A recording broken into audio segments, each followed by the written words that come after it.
Hello à toutes, aujourd'hui je vais vous montrer toutes les petites pépites beauté que j'ai ramenées du Japon. Franchement, je suis entrée dans plusieurs pharmacies japonaises et les vendeuses sont vraiment trop fortes. J'ai perdu tout contrôle à chaque fois. Pour commencer, j'ai pris ce nettoyant à la vitamine C.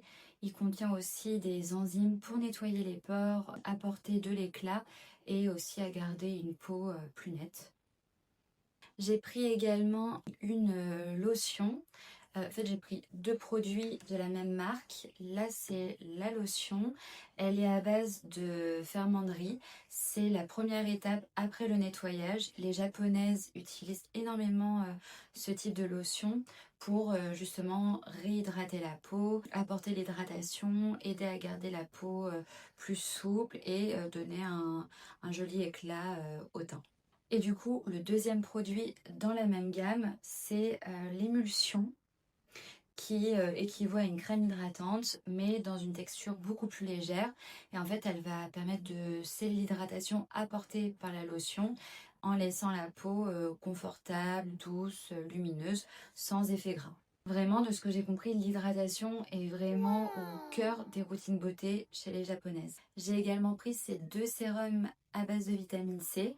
Celui-ci, il est dosé à 27%. Il aide à redonner de l'éclat au teint. C'est le but de la vitamine C de toute façon en général.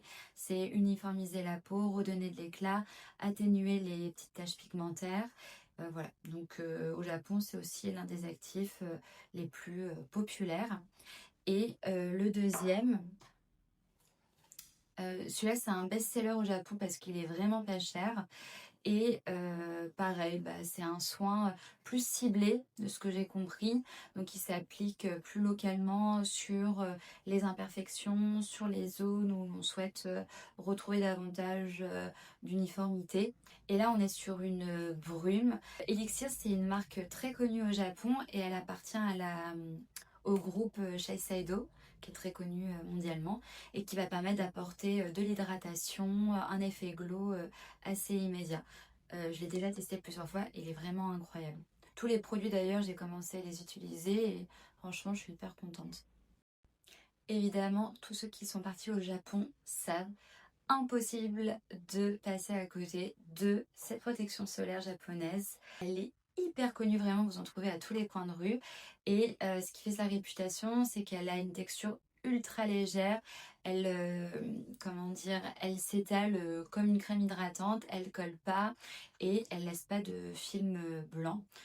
Et vraiment, ce que j'ai pu constater au Japon, c'est que vraiment, la protection solaire fait partie de la routine beauté de tous les jours. J'ai aussi craqué pour ce stick anti-tache, qui est comme ceci. Et en fait, c'est à mettre directement sur les zones concernées, sur les taches pigmentaires, les marques d'acné ou les zones où l'on souhaite, comment dire, uniformiser. Donc voilà, ça m'intriguait. J'ai commencé à l'utiliser sur des taches qui me gênaient et j'ai l'impression que ça marche. Donc on verra au fur et à mesure. J'ai également pris ce produit, c'est un gel exfoliant qui aide en fait à désincruster les pores, notamment au niveau du nez, le menton, enfin la zone T en général. Et j'aimais bien l'approche, c'est on cherche à améliorer progressivement la qualité de peau, mais sans l'agresser. Et en fait, euh, donc il y a juste à appuyer et puis il y a un petit embout avec des petits picots. On voit pas très bien, mais... Et du coup, après, on vient frotter au niveau de la zone T. Et ça vient désincruster. Voilà, à tester. Ça, c'est le produit qui m'a le plus intriguée. Je ne savais même pas que ça existait. Et pourtant, c'est hyper connu en Asie. C'est à utiliser sur les paupières pour recréer, comment dire, une sorte de visuel. Je sais pas comment expliquer, mais recréer une paupière. En fait, souvent, les femmes, elles n'ont pas beaucoup de paupières en Asie. Et du coup, ça permet de restructurer, de recréer une sorte de visuel de paupières.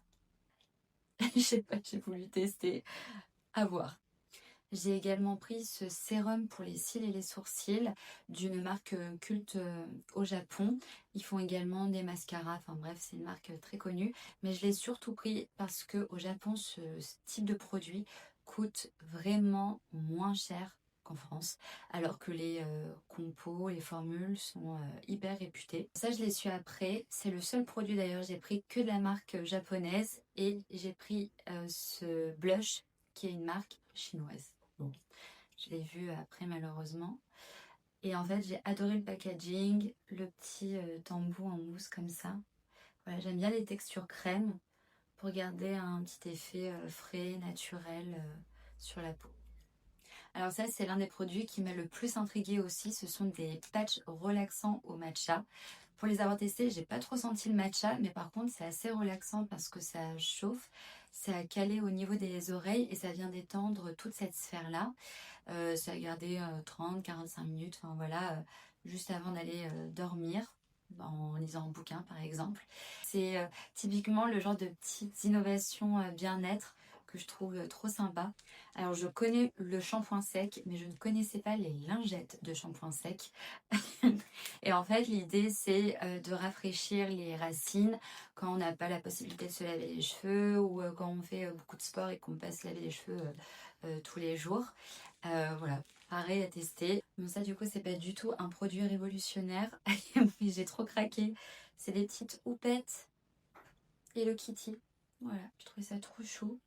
Et en fait j'adore pour mettre l'anti-cerne, voilà, pour les petites zones. Je trouvais que c'était trop pratique, trop mignon. En plus ça coûte rien là-bas, donc voilà. Et pour finir, j'ai ramené ce thé vert d'une marque très connue au Japon. C'est un mélange thé vert matcha.